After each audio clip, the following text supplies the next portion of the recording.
아버지, 이제 건물 우리한테 넘겨주셔야죠. 몸도 안 좋으시던데 언제까지 버티실 거예요? 며느리 미진의 목소리가 칼날처럼 날카로웠어요. 저는 그 순간 손에 쥐고 있던 칼을 그만 떨어뜨릴 뻔했어요. 도마 위에는 방금 손질하던 고등어가 반쯤 잘린 채 누워 있었고요.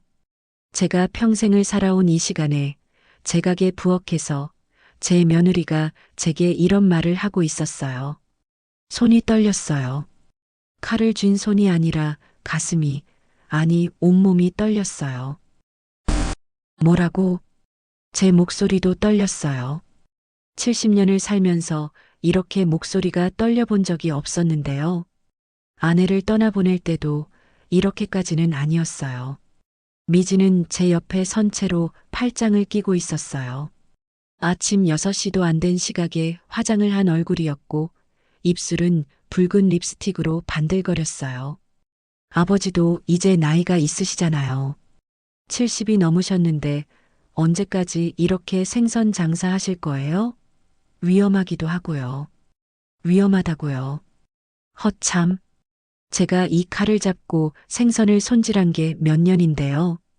30년이에요, 30년. 새벽 3시면 일어나서 노량진 수산시장 가서 생선 떼어오고 5시부터 손질 시작해서 8시면 가게 문을 열었어요. 비가 오나 눈이 오나 명절이나 제사날이나 단 하루도 쉬지 않고요. 미진아. 제 뒤에서 아들 도연이의 목소리가 들렸어요. 작고 힘없는 목소리였어요.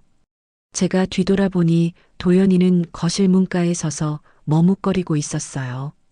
파자마 차림에 머리는 산발이었고 눈은 아래를 향하고 있었어요. 왜요, 당신? 미진이 도연이를 쏘아봤어요. 도연이는 그 눈빛에 주눅이 들어서 한 발 뒤로 물러섰어요. 제 아들이, 제가 키운 제 아들이 저렇게 비굴해 보일 수가 있나 싶었어요. 아버지, 죄송해요. 미진이가 그냥 걱정이 돼서 그런 거예요. 걱정이요? 제 건강을 걱정하는 사람의 눈빛이 저렇게 차가울 수가 있나요?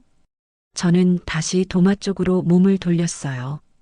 고등어를 계속 손질해야 했거든요.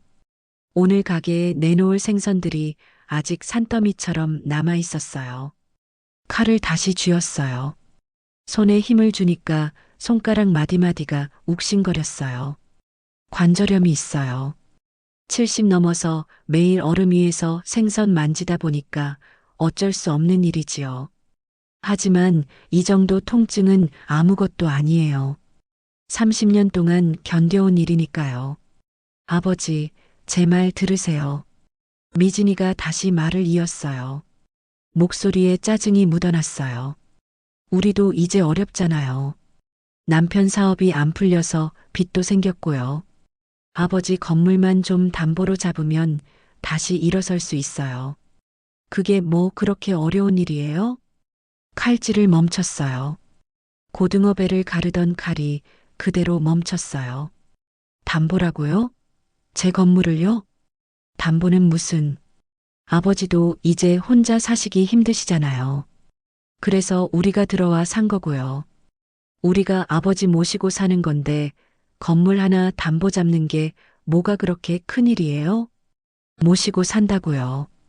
제가 며느리 얼굴을 똑바로 쳐다봤어요. 미지는 제 눈을 피하지 않고 정면으로 받아쳤어요. 그 눈빛에는 조금의 미안함도 부끄러움도 없었어요. 3달 전이었어요. 도연이가 전화를 했어요. 아버지, 사업이 좀 어려워졌어요. 잠깐만, 정말 잠깐만 아버지 집에서 지낼 수 있을까요? 그때 제가 뭐라고 했는지 아세요?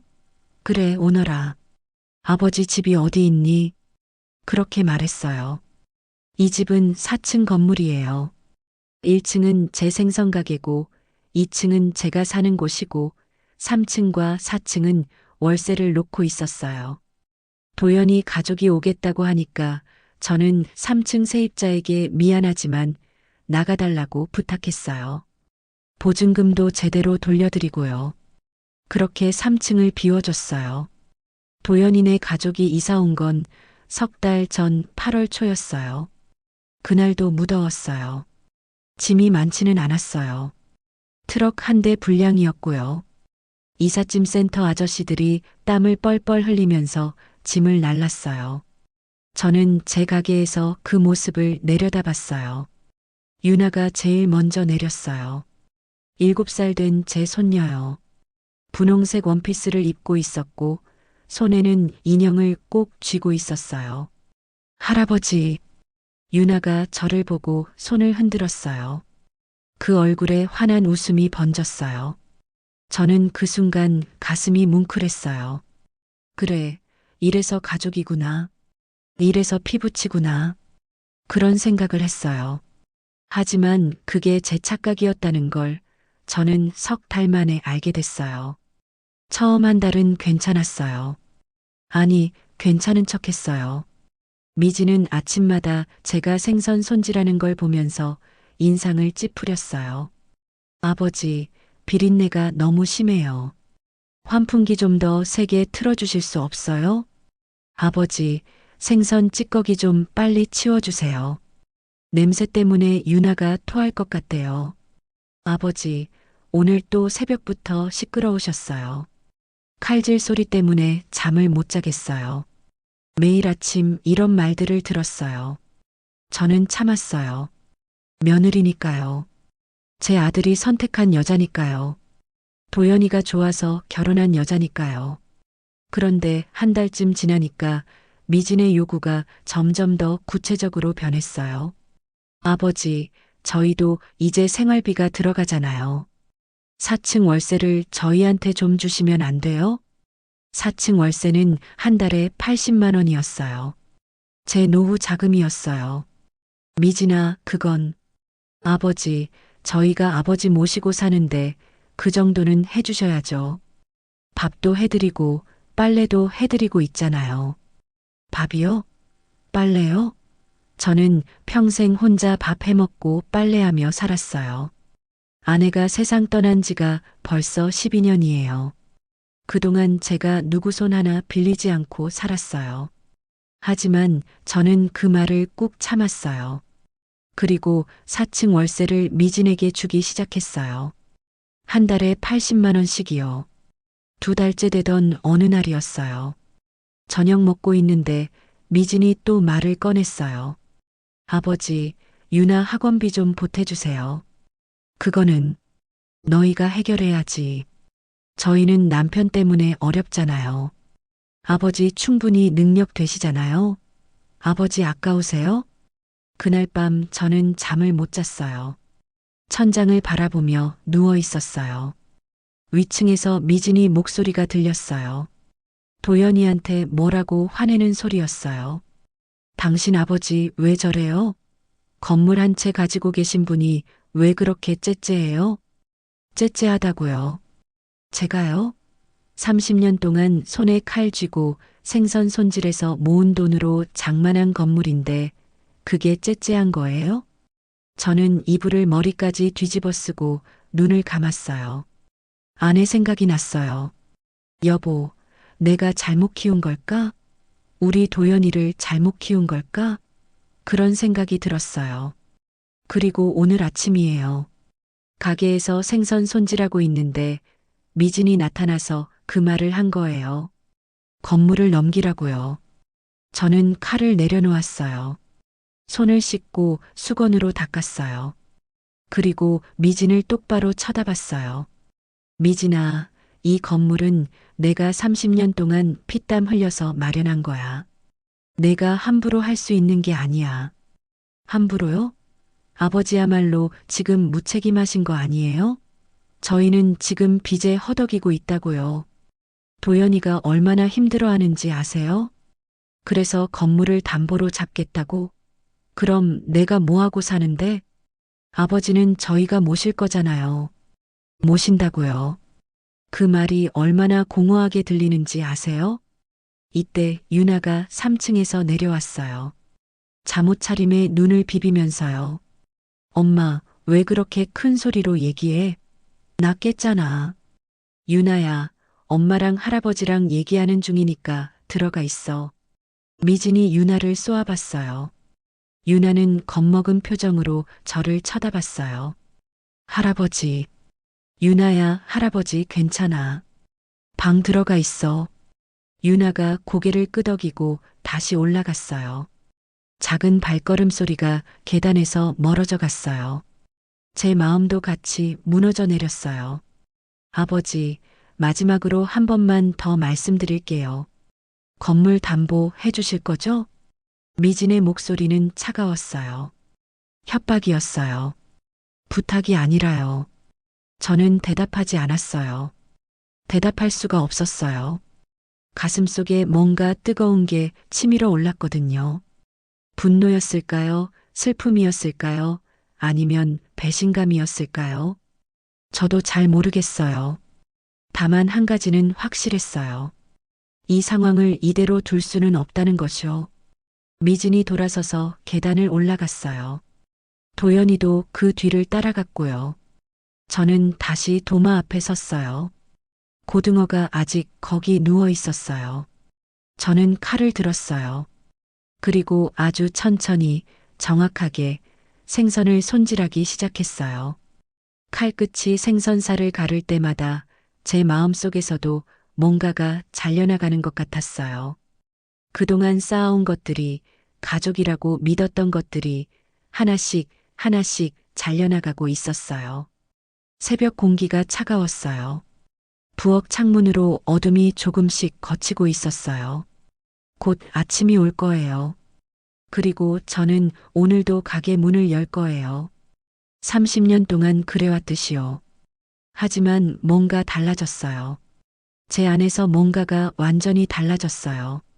이대로는 안 되겠다는 생각이 들었어요. 이대로 당할 수만은 없다는 생각이요. 며칠이 지났어요. 그 사이 저는 생선 가게를 열고 손님을 맡고 저녁이면 2층으로 올라가서 혼자 밥을 먹었어요.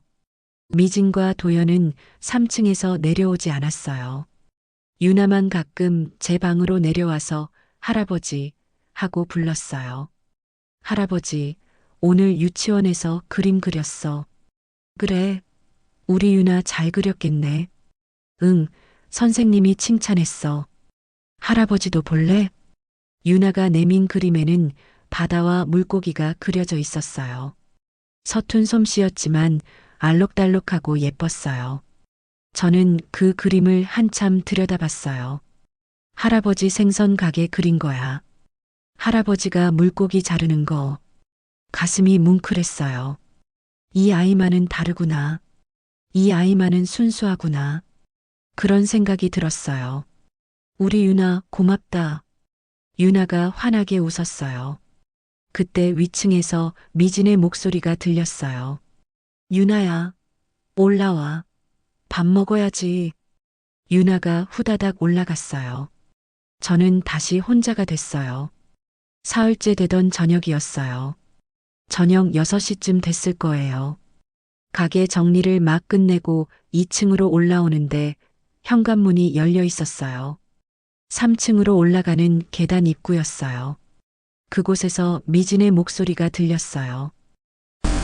그러니까 7억은 바로 나온다니까요.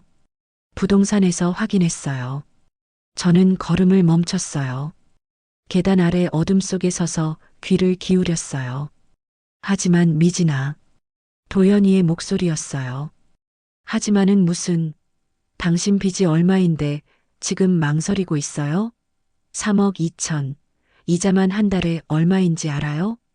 3억 2천이요? 제 머리가 빙글빙글 돌았어요. 도연이가 사업한다고 돈 빌렸다는 건 알고 있었어요. 하지만 3억이 넘는 빚이 있을 줄은 몰랐어요. 미진아, 목소리 좀 낮춰. 아래층에서 들려.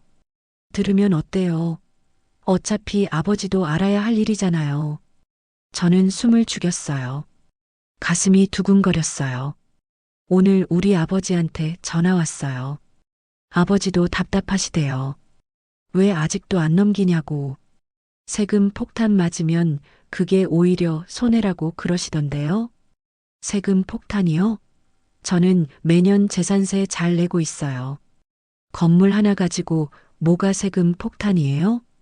그래도 아버지가 안 된다고 하시면, 안 된다고 하시면 우리가 어떻게 되는데요? 당신은 아버지가 중요해요. 나랑 유나가 중요해요? 미진의 목소리가 날카로웠어요. 저는 주먹을 쥐었어요. 손톱이 손바닥을 파고들었어요. 내일 다시 말씀드려봐요. 제대로요. 등기부등본이랑 서류 다 준비했으니까 그냥 도장만 찍으시면 돼요. 저는 그 자리를 벗어났어요. 2층 제 방으로 들어가서 문을 닫았어요. 그리고 침대에 주저앉았어요. 3억 2천, 7억 대출, 등기부등본. 머리가 복잡했어요. 손이 떨렸어요. 그날 밤 저는 잠을 못 잤어요. 새벽 2시쯤 됐을까요? 목이 말라서 일어났어요. 부엌으로 가서 물을 한 잔 마시는데 거실 테이블 위에 서류 봉투가 놓여 있었어요.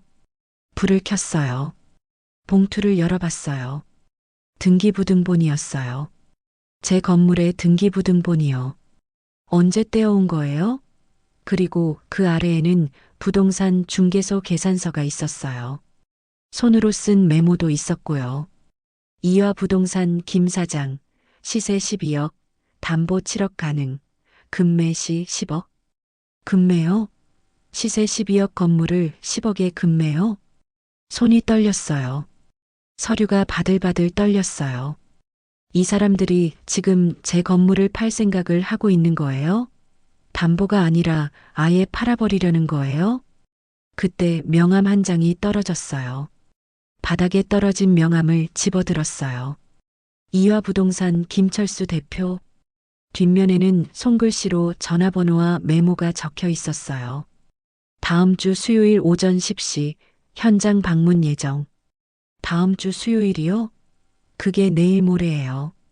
저는 그 자리에 주저앉았어요. 차가운 마룻바닥에 그대로 주저앉았어요.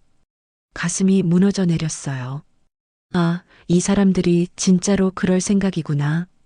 제 건물을 빼앗을 생각이구나. 30년이요. 30년 동안 새벽 3시에 일어나서 노량진 가서 생선 떼어오고 얼음판 위에서 손 시려워하며 생선 손질하고 비린내 온몸에 뒤집어쓰며 살았어요. 명절에도 추석에도 설날에도 가게 문 열었어요. 아내가 아플 때도 일했어요. 병원비 벌어야 했으니까요. 아내가 세상 떠날 때도 저는 새벽에 일어나서 생선 손질했어요. 장례식 끝나고 바로 다음 날도 가게 문 열었어요. 쉴 수가 없었거든요. 쉬면 돈이 안 들어왔으니까요. 도연이 대학 갈 때 등록금, 도연이 결혼할 때 결혼 자금, 그것도 다 이 가게에서 번 돈이었어요. 그렇게 30년을 일해서 겨우 이 건물 하나 장만했어요. 그런데 이제 와서 이걸 빼앗겠다고요? 제 아들이요? 제 며느리가요? 눈물이 나왔어요. 70년을 살면서 이렇게 운 적이 별로 없었는데 그날 밤에는 눈물이 멈추지 않았어요. 다음 날 아침이었어요. 저는 평소처럼 새벽 5시에 일어났어요. 생선 손질을 시작했어요. 칼을 쥔 손에 힘이 들어가지 않았어요. 밤새 잠을 못 자서 그런지 온몸이 무거웠어요. 8시쯤 됐을 때 미진이 내려왔어요. 손에는 서류 봉투를 들고 있었어요. 어젯밤에 제가 본 그 봉투요. 아버지, 아침 드셨어요? 목소리는 평소보다 부드러웠어요. 억지로 꾸민 친절함이 역력했어요. 응. 아버지, 잠깐 시간 좀 내주실 수 있으세요? 중요한 얘기가 있어서요. 저는 칼을 내려놓았어요. 미진을 따라 2층 거실로 올라갔어요. 도연이도 거기 앉아 있었어요. 소파에 나란히 앉아서 저를 기다리고 있었어요. 앉으세요, 아버지. 저는 맞은편 의자에 앉았어요. 미진이 서류 봉투를 테이블 위에 올려놓았어요. 아버지, 이거 보세요. 등기부등본이었어요. 어젯밤에 본 그거요. 이게 뭐냐? 아버지 건물 등기부등본이요. 제가 어제 떼어왔어요. 왜? 아버지, 솔직하게 말씀드릴게요. 저희 지금 정말 어려워요. 도연이 사업이 완전히 망했고 빚이 3억 2천만 원이에요. 숫자를 구체적으로 말하니까 더 실감이 났어요. 그래서 이 건물을 담보로 대출을 받으려고요. 7억 정도 나올 거예요. 그걸로 빚 갚고 다시 사업 시작할 거예요. 담보는 아버지도 아시잖아요. 요즘 부동산 세금이 얼마나 무거운지. 종합부동산세, 재산세 다 합치면 엄청나요. 그냥 명의만 저희한테 옮겨두시면 절세도 되고 저희도 숨통이 트이고 일석이조예요. 미진이 계산서를 꺼내 들었어요. 손으로 쓴 메모가 가득한 종이였어요. 여기 보세요. 부동산에 알아봤더니 이 건물 시세가 12억이래요. 담보대출은 7억까지 가능하고요. 아버지, 이거 놀리지 말고 활용해야죠. 활용이요? 제 건물을 활용이라고 표현하는 게 믿기지 않았어요. 안 돼. 제 목소리는 단호했어요. 네, 안 된다고. 이 건물은 내가 평생 고생해서 마련한 거야. 너희 빚 갚으려고 만든 게 아니라고. 미진의 표정이 굳어졌어요. 도연이 조심스럽게 입을 열었어요. 아버지, 그래도 저는 아버지 아들이잖아요. 제가 지금 죽을 지경인데 그냥 보고만 계실 거예요? 내가 지금 무슨 짓을 하려는지 아니? 담보가 아니라 팔아버리려고 하잖아. 제 목소리가 커졌어요. 미진과 도연이 깜짝 놀란 표정을 지었어요. 어젯밤에 봤어. 금매 10억이라고 적힌 거. 부동산 김 사장이 내일 모레 온다는 거. 다 봤다고. 미진의 얼굴이 하얗게 질렸어요. 도연은 고개를 푹 숙였어요. 아버지, 그건 뭐야? 변명이라도 할 거야? 제 손이 떨렸어요. 분노 때문인지 슬픔 때문인지 배신감 때문인지 알 수 없었어요. 아버지, 진정하세요. 진정하라고? 내 건물을 팔아먹으려는 놈들한테 어떻게 진정을 해? 미진이 벌떡 일어났어요. 얼굴이 붉어졌어요. 아버지도 너무하시네요. 저희가 얼마나 힘든지는 생각 안 하세요? 저희도 살아야죠. 당신 아들이 지금 빚쟁이들한테 쫓기고 있다고요. 그래서 내 집을 빼앗겠다고?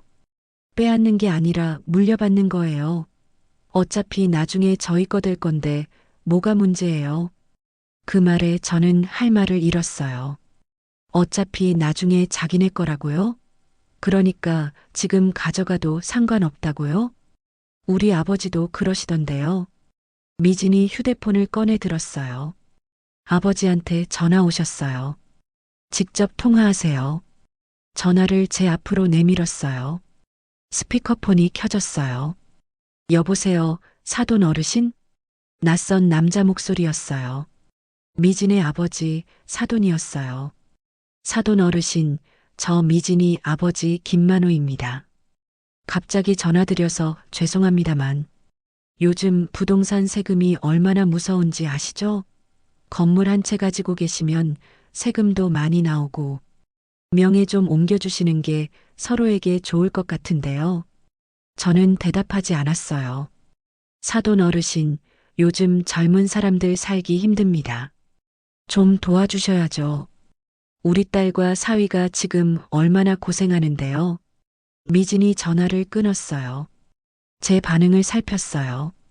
보셨죠? 우리 아버지도 그렇게 말씀하세요. 아버지만 고집 부리시는 거예요. 저는 천천히 일어났어요. 다리에 힘이 없었지만 꼿꼿이 섰어요. 나가라.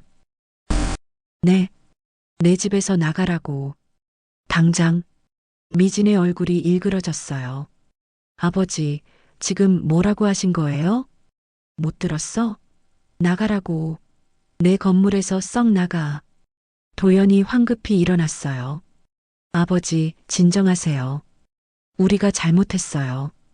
다시 생각해 보겠습니다. 생각할 것도 없어. 일주일 안에 나가. 안 나가면 내가 쫓아낼 거야. 저는 돌아서서 계단을 내려갔어요. 뒤에서 미진이 뭐라고 소리쳤지만 듣지 않았어요. 1층 가게로 내려왔어요. 그리고 다시 칼을 집어들었어요. 손이 떨렸지만 생선을 손질했어요. 칼날이 도마를 두드리는 소리만 텅 빈 가게에 울려 퍼졌어요.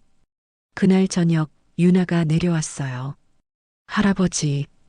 유나의 눈이 빨갛게 부어 있었어요. 울었나 봐요. 왜 그래, 우리 유나? 할아버지, 엄마가 할아버지 나쁜 사람이래. 우리를 안 도와준대. 가슴이 찢어지는 것 같았어요. 유나야, 할아버지가 나쁜 사람이 아니야. 진짜? 엄마가 거짓말한 거야? 저는 유나를 안아줬어요. 작고 따뜻한 몸이 제 품에 안겼어요. 할아버지는 유나를 사랑해. 그것만 기억해. 유나가 고개를 끄덕였어요. 그리고 다시 위층으로 올라갔어요. 저는 혼자 남았어요. 텅 빈 가게에서 칼과 도마와 생선들 사이에서 저는 완전히 혼자였어요. 하지만 한 가지는 확실했어요. 이대로 당할 수는 없다는 거요. 뭔가 해야 한다는 거요. 그날 밤 저는 오래된 수첩을 꺼냈어요. 거기에는 전화번호들이 적혀 있었어요. 오래된 단골 손님들, 시장 상인들, 그리고 변호사 정혜성. 30년 전 제 가게 단골이었던 사람이요. 가난한 법대생이었던 그 친구가 이제는 유명한 변호사가 됐다고 들었어요. 저는 떨리는 손으로 전화번호를 눌렀어요. 이제는 싸워야 할 때였어요. 전화벨이 3번 울렸어요. 밤 10시가 넘은 시각이었는데 통화 버튼을 누르기가 망설여졌어요. 10년 만에 하는 전화였거든요. 하지만 저는 떨리는 손가락으로 버튼을 눌렀어요. 여보세요? 낮은 목소리가 들렸어요. 남자 목소리였어요. 변한 게 없었어요. 30년 전 그 청년의 목소리 그대로였어요. 혜성아, 나야. 김영수. 전화 너머로 잠시 침묵이 흘렀어요. 그리고 놀라는 기척이 들렸어요. 형님? 형님이세요? 이게 얼마만이에요? 미안하다. 밤늦게 전화해서. 아니에요, 형님. 무슨 일이세요? 목소리가 안 좋으신데. 목소리만 듣고도 알아채네요. 역시 똑똑한 친구예요. 혜성아, 나 좀 도와줄 수 있겠니? 형님, 무슨 일인데요? 말씀만 하세요. 저는 숨을 깊이 들이마셨어요. 그리고 지난 석 달간 있었던 일들을 천천히 말했어요. 아들 내외가 들어온 것, 건물을 담보로 잡으려는 것, 어젯밤 발견한 금매 서류까지요. 정혜성은 말없이 들었어요. 제 이야기가 끝날 때까지 단 한 번도 끊지 않았어요. 형님, 내일 제 사무실로 오실 수 있으세요? 응, 갈 수 있어. 아침 9시에 오세요. 제가 급하게 알아봐야 할 게 있어서요. 그리고 형님, 혹시 인감도장 어디 계세요? 응, 내 방 서랍에 있는데. 지금 당장 확인해 보세요. 지금요. 정혜성의 목소리가 급해졌어요. 저는 전화를 든 채로 침대 옆 서랍을 열었어요. 제일 안쪽 칸, 늘 인감도장을 보관하던 곳이었어요. 손을 넣어 더듬었어요. 없었어요. 없어. 없는데? 형님, 큰일입니다. 내일 아침 꼭 오세요. 그리고 오늘 밤은 절대 서류에 아무것도 서명하지 마세요. 알겠죠? 전화가 끊겼어요. 저는 서랍을 다시 뒤졌어요. 옷가지를 다 꺼내고 책을 치우고 구석구석 찾아봤어요. 없었어요. 인감도장이 사라졌어요. 언제요? 언제 없어진 거죠? 저는 주저앉았어요. 마룻바닥에 그대로 주저앉아서 머리를 감싸쥐었어요. 도장이 없다는 게 무슨 의미인지 저도 알았어요. 누군가 가져갔다는 거예요. 누가 가져갔을까요? 미진이요. 아니면 도연이요. 그날 밤 저는 한숨도 못 잤어요. 새벽 3시에 일어나는 게 습관이라 몸은 저절로 일어났지만 정신은 멍했어요. 생선 손질을 하는 내내 손이 떨렸어요. 가게 문을 닫았어요. 30년 만에 처음이었어요. 평일에 가게 문을 닫는 게요. 단골 할머니 한 분이 와서 이상하다는 듯 물어봤지만 저는 급한 일이 있다고만 했어요. 정혜성 변호사 사무실은 강남에 있었어요. 지하철을 2번 갈아타고 1시간 넘게 걸렸어요. 빌딩 12층에 사무실이 있었고요.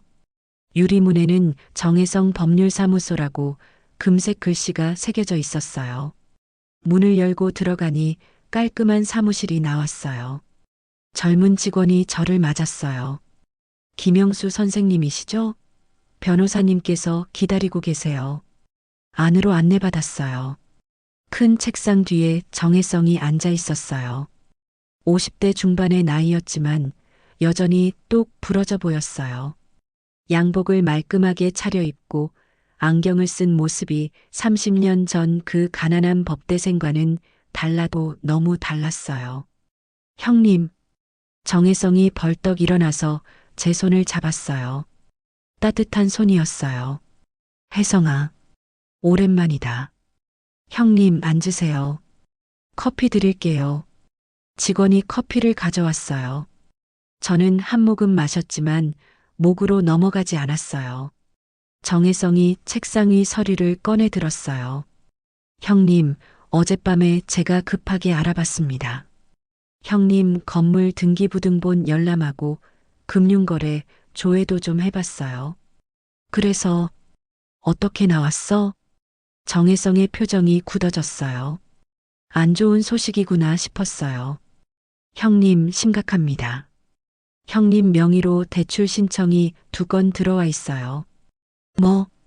하나는 5억, 하나는 2억 3천입니다. 총 7억 3천만 원이요. 머리가 하얘졌어요. 7억 3천이요? 그게 내가 신청한 게 아닌데. 알아요, 형님. 그래서 제가 은행에 확인했더니 신청서에 형님 인감도장이 찍혀 있다고 하더라고요. 하지만 내 도장은 없어졌어.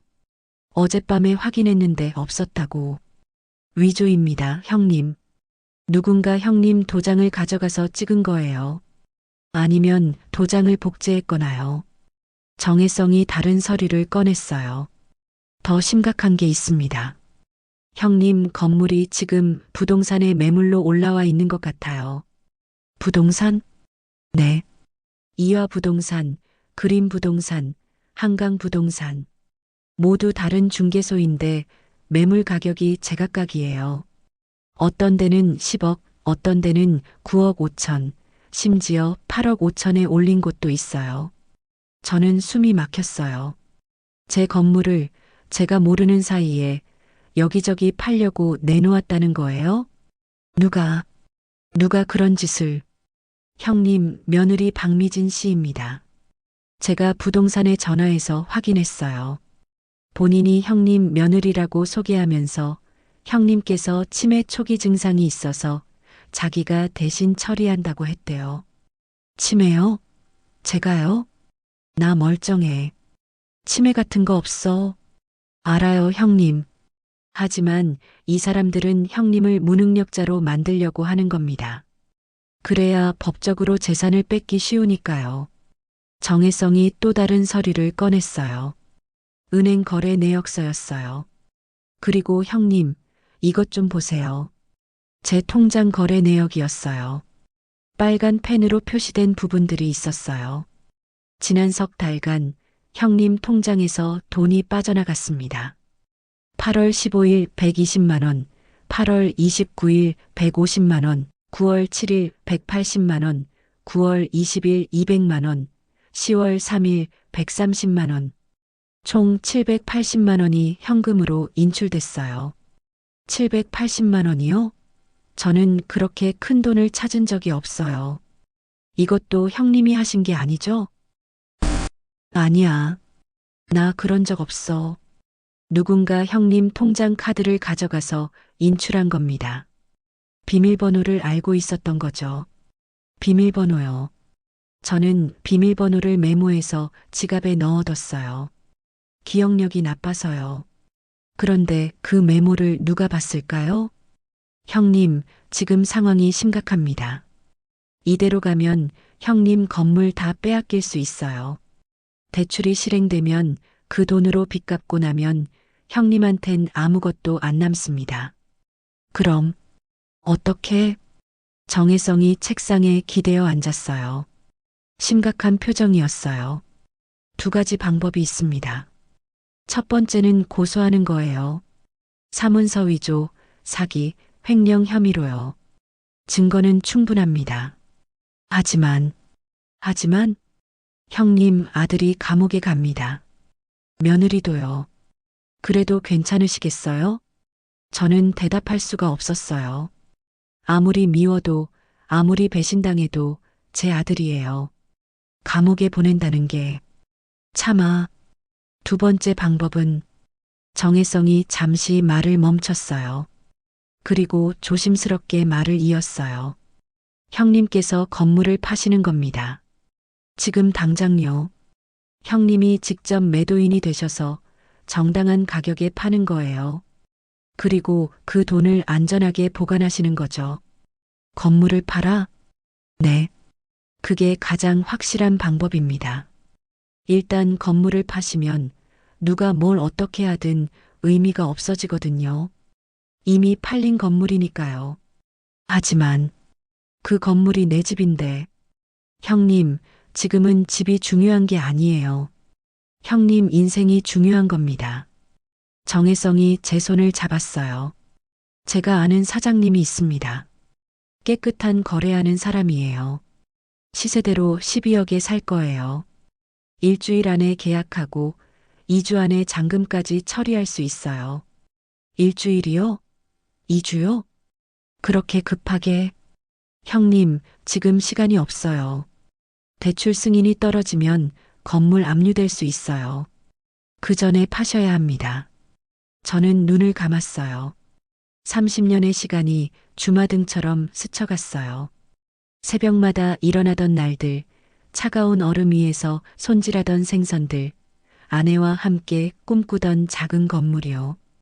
형님, 결정하셔야 합니다. 눈을 떴어요. 정혜성이 저를 걱정스럽게 바라보고 있었어요. 팔자. 그 건물 팔자. 잘 결정하셨습니다, 형님. 정혜성이 서류를 꺼냈어요. 벌써 준비해둔 모양이에요. 오늘 바로 매도 계약서 작성하겠습니다. 그리고 형님, 한 가지 더 중요한 게 있어요. 뭔데? 아무한테도 말씀하시면 안 됩니다. 며느리한테도 아드님한테도요. 건물 팔린 다음에야 알 수 있게 해야 해요. 그래야 방해를 못 합니다. 비밀이요. 제 아들한테 비밀을 지켜야 한다니요. 가슴이 아팠어요. 하지만 고개를 끄덕였어요. 알겠어. 사무실을 나올 때는 오후 2시였어요.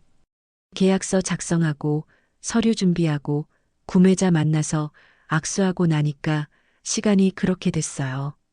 구매자는 50대 중반의 신사였어요. 건물 투자를 많이 한다고 했어요. 좋은 건물입니다. 잘 관리하겠습니다. 그 사람이 악수하며 말했어요. 저는 힘없이 웃었어요. 집으로 돌아오는 길이 멀게 느껴졌어요. 지하철 안에서 창밖을 보는데 눈물이 났어요. 70년을 살면서 지하철에서 운 건 처음이었어요. 집에 도착했을 때는 저녁 6시였어요. 1층 가게는 하루 종일 문을 닫았었어요. 계단을 올라가는데 3층에서 소리가 들렸어요. 그러니까 내일 모레 부동산 김 사장 오면 바로 계약하는 거야. 알았지? 미진의 목소리였어요. 응, 알았어. 그런데 아버지가 계속 반대하시면 어떡해? 도연이의 목소리였어요. 반대? 이미 도장 찍어뒀는 걸 뭘? 대출 승인 나면 끝이야. 그럼 아버지가 뭐라고 하든 소용없어. 저는 그 자리에 멈춰 섰어요. 손에 든 서류 가방이 바닥에 떨어질 뻔했어요. 이미 도장 찍었다고요? 대출 승인 나면 끝이라고요? 그때 유나가 3층 문을 열고 나왔어요. 할아버지, 유나가 제게 달려왔어요. 저는 유나를 안아들었어요. 유나야, 할아버지, 오늘 어디 갔어? 가게 문 닫혀 있었어. 할아버지가 급한 일이 있어서. 할아버지, 우리 이사가 엄마가 큰 집 산대. 정원도 있는 집이래. 심장이 멎는 것 같았어요. 엄마가 그랬어? 응, 엄마가 곧 큰 집 가서 살 거래. 할아버지는 안 가? 저는 유나를 꽉 안았어요. 작고 따뜻한 몸이 제 품에 안겼어요. 유나야, 할아버지는 유나를 사랑해. 그것만 기억해줘. 나도 할아버지 사랑해. 유나가 제 목에 팔을 감았어요. 눈물이 또 났어요. 위층에서 미진이 유나를 부르는 소리가 들렸어요. 유나가 제 품에서 내려갔어요. 할아버지, 안녕. 유나가 계단을 올라갔어요. 저는 2층 제 방으로 들어왔어요. 문을 닫고 서류 가방을 침대에 내려놓았어요. 가방 안에는 매도 계약서가 들어 있었어요. 일주일이요. 일주일 후면 이 건물은 제 것이 아니에요. 하지만 그게 맞는 일이에요. 이 사람들한테 빼앗기느니 제가 직접 하는 게 나아요. 그날 밤 저는 오랜만에 깊이 잠들었어요. 결정을 내렸으니까요. 싸울 준비가 됐으니까요. 월요일 아침이었어요. 새벽 5시에 일어났지만 생선 손질은 하지 않았어요. 대신 커피를 한 잔 내렸어요. 손이 떨렸어요. 오늘부터 일주일이요. 일주일 후면 이 건물은 제 것이 아니에요. 핸드폰이 울렸어요. 정혜성이었어요. 형님, 잘 주무셨어요? 응. 그런데 혜성아, 오늘 부동산 사람 온다는데. 막으세요. 몸이 안 좋다고 하세요. 일단 시간을 벌어야 합니다. 금요일까지만요. 금요일이요. 오늘이 월요일이니까 닷새 후요. 알겠어. 전화를 끊고 커피를 마셨어요. 쓴맛이 입안에 퍼졌어요. 30년을 마셔온 커피였는데 오늘은 유난히 쓰게 느껴졌어요. 8시쯤 됐을 때 초인종이 울렸어요. 1층 가게 문이었어요. 내려가 보니 정장을 입은 남자가 서 있었어요. 40대 중반쯤 됐을까요? 가죽 서류 가방을 들고 있었어요. 안녕하세요. 이화 부동산 김철수 대표입니다. 박미진 씨가 연락하셔서. 아, 네. 저는 문을 열어줬어요. 김 사장이 안으로 들어왔어요. 주변을 둘러보며 고개를 끄덕였어요. 위치가 참 좋네요. 역에서 가깝고 유동인구도 많고. 그때 3층에서 미진이 내려왔어요. 화장을 진하게 한 얼굴이었어요. 어머, 김 사장님, 오셨어요? 네, 약속대로요.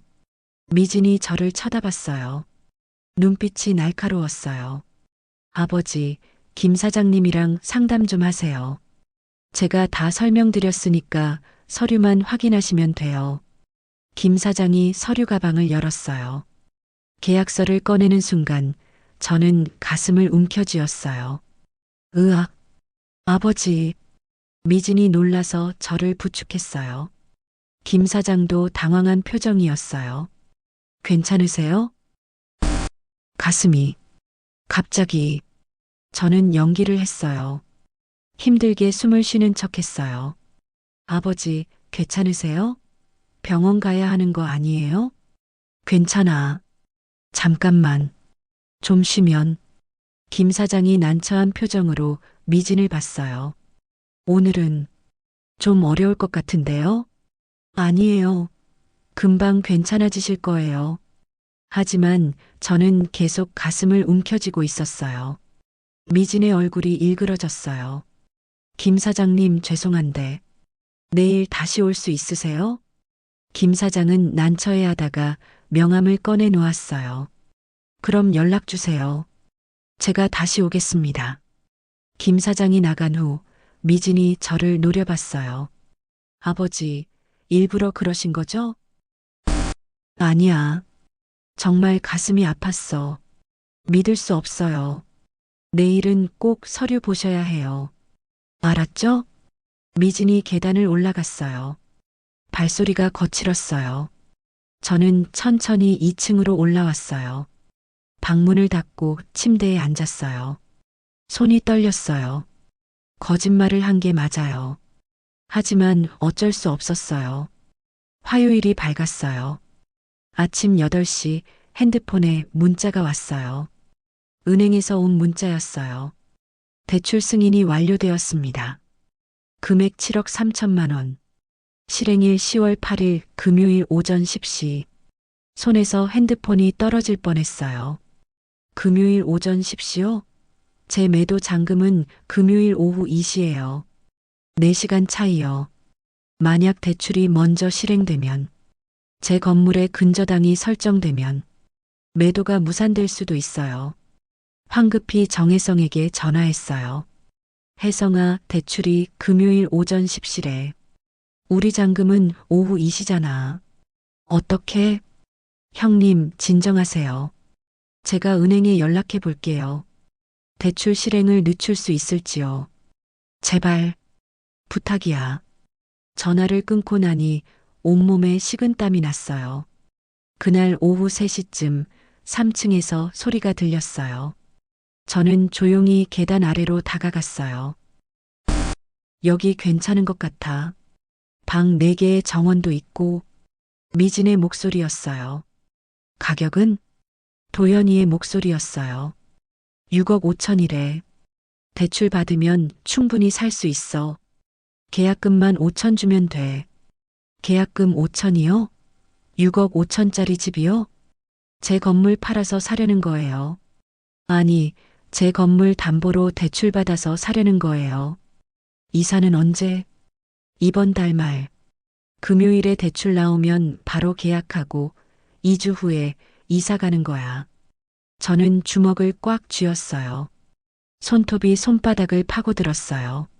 수요일 아침이었어요. 아침을 먹고 있는데 미진이 팜플렛 하나를 테이블 위에 놓았어요. 실버타운 해맞이 요양원이라고 적혀 있었어요. 아버지, 이거 보세요. 이게 뭐냐? 요양원이에요. 여기 정말 좋대요. 시설도 깨끗하고 간호사들도 친절하고. 요양원은 왜? 아버지, 이제 나이도 있으시고 혼자 사시기 힘드시잖아요. 여기 가시면 저희가 매달 찾아뵐게요. 매달 찾아온다고요? 지금은 한층 위에 살면서도 안 내려오는 사람들이요? 난 안 가다. 아버지, 고집 부리지 마세요. 요즘 요양원 정말 좋아요. 친구들도 많이 사귀고. 안 간다고. 제 목소리가 커졌어요. 미진이 인상을 찌푸렸어요. 아버지가 지금 제대로 된 판단을 하실 수 있는 상태가 아니잖아요. 저희가 결정하는 게 맞아요. 미진이 팜플렛을 두고 올라갔어요. 저는 그 팜플렛을 집어들었어요. 한 달 비용이 250만 원이었어요. 제 연금으로는 감당할 수 없는 금액이었어요. 저녁 6시쯤 유나가 내려왔어요. 할아버지, 왜 그래, 우리 유나? 할아버지, 엄마가 오늘 큰 집 보러 갔어. 나도 같이 가고 싶었는데 안 데려가 줬어. 그랬구나. 할아버지, 우리 이사 가면 할아버지는 어떻게? 가슴이 찢어지는 것 같았어요. 할아버지 갈 곳이 있어. 어디? 나도 같이 가면 안 돼? 저는 유나를 꽉 안아줬어요. 유나야, 할아버지가 유나를 많이 사랑한다는 거 절대 잊지 마. 응, 나도 할아버지 제일 좋아해. 유나의 작은 목소리가 가슴에 와 닿았어요. 목요일 아침이었어요. 미진이 아침 일찍 제 방문을 두드렸어요. 아버지, 오늘 병원 가셔야 해요. 무슨 병원? 정신건강의학과요. 아버지 요즘 건망증도 심하시고 판단력도 떨어지시잖아요. 나 멀쩡해. 병원 안 가. 아버지가 안 가시면 제가 경찰 부를 거예요. 아버지 스스로 판단 능력이 없다고 신고할 거예요. 뭐, 법적으로 가능해요. 가족이 신청하면 강제 입원도 시킬 수 있어요. 미진의 눈빛이 차갑게 빛났어요. 저는 떨리는 목소리로 대답했어요. 알겠어. 내일 가마. 아니요, 오늘이요. 지금 예약했어요. 11시에요. 어쩔 수 없었어요. 저는 미진을 따라 병원에 갔어요. 정신건강의학과였어요. 의사가 저에게 여러 가지 질문을 했어요. 오늘이 며칠인지 아세요? 10월 7일 목요일이요. 대통령이 누군지 아세요? 알죠. 100에서 7씩 빼보세요. 93, 86, 79. 의사가 고개를 끄덕였어요. 인지 기능은 정상입니다. 치매 증상은 보이지 않네요. 미진의 얼굴이 굳어졌어요. 선생님, 그런데 아버지가 요즘 이상한 행동을 많이 하세요.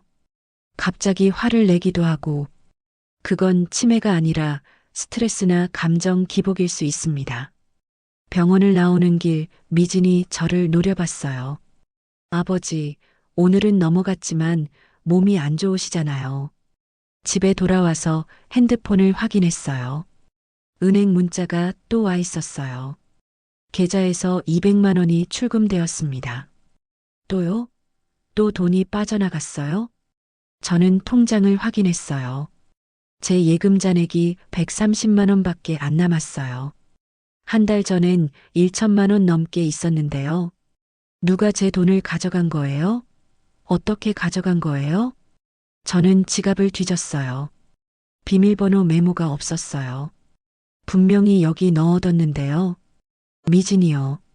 미진이 가져간 거예요. 밤 11시 잠이 오지 않았어요. 내일이면 모든 게 끝나요. 오전 10시에 대출이 실행되고 오후 2시에 제 매도 잔금이 들어와요. 어느 쪽이 먼저일까요? 제발 잔금이 먼저 들어와야 하는데요. 핸드폰이 울렸어요. 정혜성이었어요. 형님, 잠 안 주무세요? 응, 잠이 안 와. 형님, 내일 오후 2시 정각에 잔금 들어옵니다. 그리고 제가 은행에 확인했는데 대출은 오후 3시로 연기됐대요. 정말? 네. 제가 은행 지점장이랑 아는 사이라서 부탁 좀 했어요. 1시간만 늦춰달라고요. 1시간이요. 오전 10시가 오후 3시로요? 혜성아, 고맙다. 형님, 내일 오후 2시만 기다리세요. 그럼 모든 게 끝납니다. 전화를 끊었어요. 처음으로 마음이 놓였어요. 금요일이 밝았어요. 새벽 5시에 일어났어요. 하지만 생선 손질은 하지 않았어요. 대신 커피를 내렸어요. 손이 떨렸어요. 오늘이에요. 오늘이면 모든 게 끝나요. 8시쯤 미진이 내려왔어요. 얼굴에 화장을 진하게 했어요. 입가에는 미소가 걸려 있었어요. 아버지, 오늘 기분 좋으시죠? 왜? 오늘 대출 나오거든요. 그럼 모든 게 해결돼요. 아버지도 편해지시고 저희도 새 출발하고요. 저는 대답하지 않았어요. 아, 참. 아버지, 요양원 계약금 입금했어요. 다음 주 월요일에 입소하시면 돼요. 내가 언제 간다고 했어? 아버지 의견은 중요하지 않아요. 이미 결정됐어요. 미진이 계단을 올라갔어요. 저는 손을 떨며 커피를 마셨어요. 오전 10시가 됐어요. 저는 2층 제 방에 앉아 있었어요. 핸드폰을 손에 쥐고요. 위층에서 환호성이 들렸어요. 야호! 나왔어. 대출 승인 나왔어. 미진의 목소리였어요. 진짜? 확인했어? 도연이의 목소리였어요. 응, 방금 문자 왔어. 7억 3천만 원. 우리 통장에 들어올 거야. 발을 구르는 소리가 들렸어요. 기뻐서 춤추는 것 같았어요. 이제 다 끝났어. 우리 새집 가는 거야. 저는 핸드폰을 꽉 쥐었어요. 아직이요. 아직 끝나지 않았어요. 시간이 느리게 흘렀어요. 11시, 12시, 1시. 오후 2시가 가까워졌어요.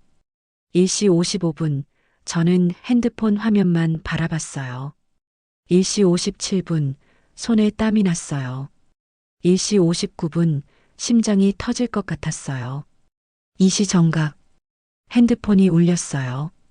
문자였어요. 우리은행 입금 알림 12억 원이 입금되었습니다.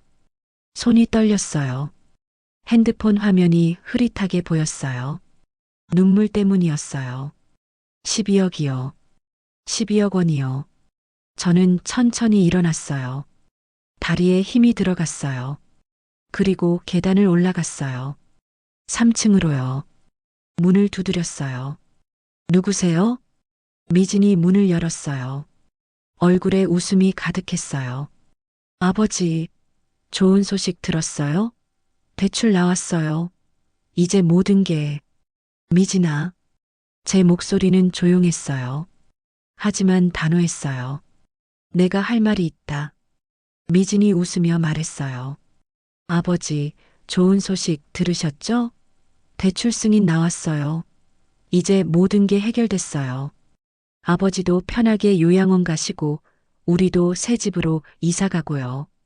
저는 그 웃는 얼굴을 가만히 바라봤어요. 30년 동안 제 손에 칼자국이 수도 없이 생기는 동안 이 사람은 제 건물만 생각했구나. 그런 생각이 들었어요. 미진아, 내가 할 말이 있다. 네, 아버지. 무슨 말씀이세요? 저는 주머니에서 서류 봉투를 꺼냈어요. A사 용지 몇 장이 들어 있었어요. 이게 뭐예요? 미진이 봉투를 받아들었어요. 봉투를 열어서 서류를 꺼냈어요. 첫 장을 보는 순간 그녀의 얼굴이 굳어졌어요. 이게 뭐예요? 목소리가 떨렸어요. 보면 몰라. 매매 계약서야. 미진이 서류를 빠르게 넘겼어요. 두 번째 장, 세 번째 장. 손이 떨렸어요. 아버지, 이게 무슨, 이 건물 팔았어. 일주일 전에 계약했고, 오늘 오후 2시에 잔금 받았어. 12억이야.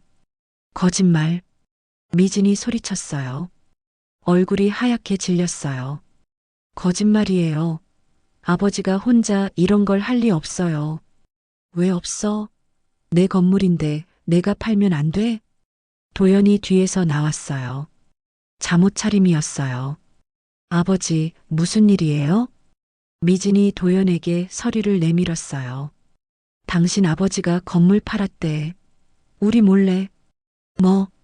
도연이 서류를 받아들었어요. 눈으로 빠르게 훑었어요. 얼굴이 점점 굳어졌어요. 아버지, 이게 정말이에요? 응, 정말이야. 저는 핸드폰을 꺼냈어요. 은행 입금 문자를 보여줬어요. 우리은행 입금 알림 12억 원이 입금되었습니다. 잔액 12억 130만 원. 미진이 핸드폰을 낚아챘어요. 화면을 뚫어지게 쳐다봤어요. 안 돼. 안 돼. 이럴 수가 없어. 미진이 자기 핸드폰을 꺼냈어요. 어딘가에 전화를 걸었어요. 여보세요? 등기소죠? 서울시 마포구 망원동 123-45번지 건물 등기 확인 좀 해주세요. 네, 급해요. 전화기 너머로 직원의 목소리가 들렸어요. 소유자가 박성민 씨로 변경됐습니다. 등기일자는 오늘 10월 8일 오후 2시 30분입니다. 미진의 손에서 핸드폰이 떨어졌어요. 바닥에 떨어진 핸드폰에서 여보세요? 여보세요? 하는 소리가 들렸어요. 안 돼. 안 돼. 미진이 중얼거렸어요. 그러다가 갑자기 제 멱살을 잡았어요. 이게 무슨 짓이에요? 왜 우리한테 말 안 하고 팔았어요? 이건 사기예요, 사기. 사기는 무슨 사기야? 내 건물 내가 팔았는데. 우린 어떡하라고요? 우린 대출 승인 받았다고요. 7억 3천이나. 그건 너희가 알아서 해. 미진이 저를 밀쳤어요. 저는 비틀거렸어요. 도연이 황급히 저를 붙잡았어요. 미진아, 진정해. 진정해. 지금 진정하라고. 우린 망했어. 완전히 망했다고. 미진이 마룻바닥에 주저앉았어요. 머리를 감싸쥐었어요. 집 계약금 어떻게 해? 도연이 창백한 얼굴로 저를 봤어요. 아버지, 정말 이러실 거예요? 저 아버지 아들이잖아요. 아들이 아버지 건물 훔쳐가려고 해? 훔쳐가는 게 아니라 빌리려고 한 거예요. 빌리는 게 아니야. 팔아먹으려고 한 거지. 다 알아. 부동산 세 군데 돌아다니며 금매로 올린 거. 도연이 할 말을 잃었어요. 미진이 벌떡 일어났어요. 눈이 충혈됐어요. 좋아요. 그럼 소송할 거예요. 아버지 치매 있으시잖아요. 정신 능력 없는 상태에서 한 계약은 무효예요. 치매? 나 어제 병원 갔었잖아. 의사가 뭐래? 미진이 입을 다물었어요. 정상이래. 치매 없대. 그러니까 이 계약도 완전히 유효해. 그때 초인종이 울렸어요. 1층 가게 문이었어요. 저는 계단을 내려가서 문을 열었어요. 정혜성이 서 있었어요. 양복을 말끔하게 차려입은 모습이었어요. 형님, 잘 계셨어요? 혜성아, 올라와. 정혜성이 저를 따라 3층으로 올라왔어요. 미진과 도연이 경계하는 눈빛으로 그를 봤어요. 이분은 변호사 정혜성이야. 내 친구고. 정혜성이 명함을 꺼내 미진에게 건넸어요. 처음 뵙겠습니다. 정혜성 변호사입니다. 미진이 명함을 받지 않았어요. 정혜성은 명함을 테이블 위에 놓았어요. 제가 오늘 온 건 박미진 씨와 이도현 씨께 말씀드릴 게 있어서입니다. 정혜성이 서류 가방을 열었어요. 두꺼운 파일을 꺼냈어요. 지난 일주일간 제가 조사한 내용입니다. 첫째, 박미진 씨는 김영수 선생님의 인감도장을 무단으로 가져가 2건의 대출 신청을 했습니다. 이건 사문서 위조죄에 해당합니다. 미진의 얼굴이 창백해졌어요. 둘째, 지난 석 달간 김영수 선생님의 통장에서 총 780만 원을 무단으로 인출했습니다. 이건 횡령죄입니다. 정혜성이 통장 거래 내역을 꺼내 보여줬어요. 빨간 펜으로 표시된 부분들이 있었어요. 셋째, 김영수 선생님의 건물을 본인 동의 없이 여러 부동산에 매물로 등록했습니다. 이것도 사기죄에 해당할 수 있습니다. 미진이 말없이 서 있었어요. 입술이 파르르 떨렸어요. 이 모든 증거는 법정에서 충분히 인정받을 수 있습니다. 제가 확인했습니다. 도연이 나섰어요. 변호사님, 저희가 잘못했습니다. 하지만 저희도 사정이 있었어요. 빚 때문에. 사정이 있으면 범죄가 정당화됩니까? 정혜성의 목소리는 차갑고 명확했어요. 김영수 선생님께서 2가지 선택지를 주셨습니다. 첫째, 조용히 이 집에서 나가시는 겁니다. 일주일 안에요. 그럼 고소하지 않겠습니다. 미진이 고개를 들었어요. 둘째, 만약 거부하시면 지금 당장 경찰에 신고하겠습니다. 사문서 위조, 횡령, 사기. 최소 징역 3년은 나옵니다. 3년이요. 그 말에 도연이 휘청거렸어요. 아버지, 제발, 저희 봐서. 도연이 제 앞에 무릎을 꿇었어요. 손을 모았어요.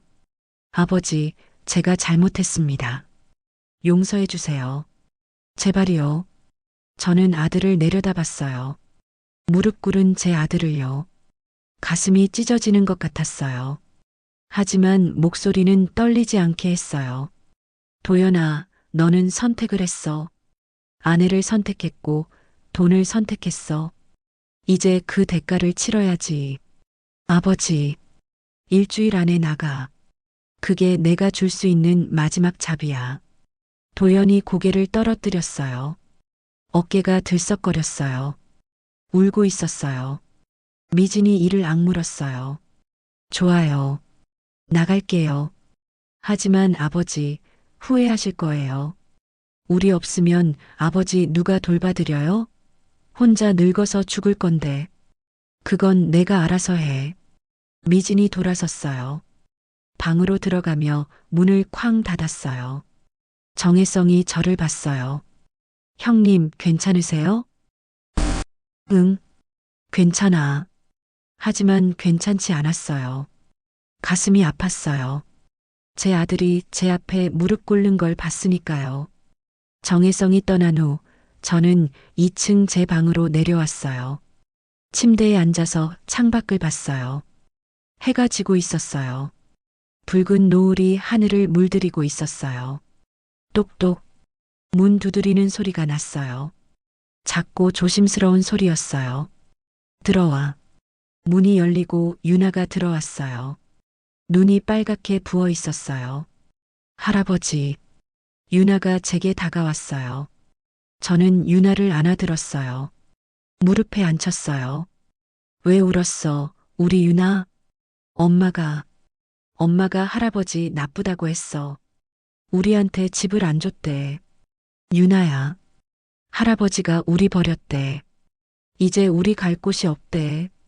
눈물이 볼을 타고 흘렀어요. 제 가슴이 찢어지는 것 같았어요. 유나야, 할아버지가 나쁜 사람이 아니야.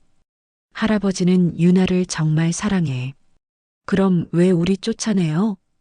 할아버지가 쫓아낸 게 아니야. 엄마 아빠가 잘못해서 그런 거야. 유나가 고개를 저었어요. 나는 잘 모르겠어. 그냥 할아버지랑 계속 같이 살고 싶어. 저는 유나를 꽉 안았어요. 작고 따뜻한 몸이 제 품에 안겼어요. 할아버지, 우리 어디 가요? 할아버지는 시골로 갈 거야. 시골? 어디? 강원도. 바다가 보이는 작은 마을이야. 나도 데려가 줘. 할아버지. 유나가 제 옷을 꽉 잡았어요. 할아버지, 나도 같이 가면 안 돼? 엄마 아빠 없어도 괜찮아. 할아버지랑만 있으면 돼. 가슴이 무너져 내렸어요. 눈물이 났어요. 70년을 살면서 이렇게 많이 운 적이 없었는데 요즘은 자꾸 눈물이 나요. 유나야, 그건 안 돼. 유나는 엄마 아빠랑 있어야 해. 싫어. 할아버지랑 있을 거야. 유나야. 저는 유나의 얼굴을 두 손으로 감싸 쥐었어요. 눈물 흐르는 작은 얼굴을요. 유나야, 할아버지가 약속할게. 할아버지는 유나를 절대 잊지 않을 거야. 그리고 유나도 할아버지 잊지 마. 알았지? 응. 할아버지가 시골 가서 집 구하면 유나 놀러와. 그때 바다도 보여주고 물고기도 잡아주고 맛있는 거 많이 해줄게. 진짜? 약속? 응, 약속. 저는 새끼손가락을 내밀었어요. 유나도 새끼손가락을 내밀었어요. 우리는 손가락을 걸었어요. 도장 찍어. 유나가 엄지손가락을 내밀었어요. 저도 엄지손가락을 내밀어서 유나 손가락에 찍었어요. 이제 약속했으니까 꼭 지켜야 해. 응, 할아버지도 꼭 지켜야 해. 유나가 웃었어요. 눈물 젖은 얼굴로 웃었어요. 그날 밤 저는 짐을 쌌어요. 많지 않았어요. 옷 몇 벌, 사진첩 하나, 안에 유품 몇 개. 그게 전부였어요. 30년을 살았던 이 집인데 짐은 이렇게 적었어요. 일주일이 지났어요. 미진과 도연은 말없이 짐을 쌌어요. 이삿짐 센터가 왔고 짐을 실었어요. 유나는 계속 저를 쳐다봤어요. 눈물을 참는 얼굴로요. 트럭이 떠날 때 유나가 창문으로 손을 흔들었어요. 할아버지, 잊지 마. 저도 손을 흔들었어요. 잊지 않을게. 트럭이 모퉁이를 돌아 사라졌어요. 저는 텅 빈 건물에 혼자 남았어요. 아니, 정확히는 이제 제 건물도 아니에요. 새 주인이 다음 주에 들어온대요. 저는 1층 가게로 내려갔어요. 30년 동안 생선을 손질했던 도마가 있었어요. 칼이 있었어요. 얼음통이 있었어요. 손으로 도마를 쓰다듬었어요. 칼자국이 수도 없이 나 있었어요. 30년의 흔적이었어요. 그동안 수고했어. 도마에게 말했어요. 혼잣말이었어요. 다음 날 아침 저는 짐가방 하나를 들고 집을 나섰어요. 버스 정류장까지 걸어갔어요. 강원도 속초행 버스였어요. 버스를 기다리며 뒤돌아봤어요. 제 건물이 보였어요. 30년의 땀이 스며 있는 건물이요. 눈물이 났어요. 하지만 후회는 없었어요. 버스가 왔어요. 저는 버스에 올라탔어요. 창밖으로 서울이 멀어졌어요. 건물들이 작아졌어요. 그리고 어느새 산이 보였어요. 강이 보였어요. 저는 창밖을 보며 생각했어요. 이제 자유해요. 이제 아무도 제 건물을 탐내지 않아요. 아무도 저를 이용하지 못해요. 가슴이 가벼웠어요. 30년 만에 처음으로요. 버스는 계속 달렸어요. 새로운 삶을 향해요.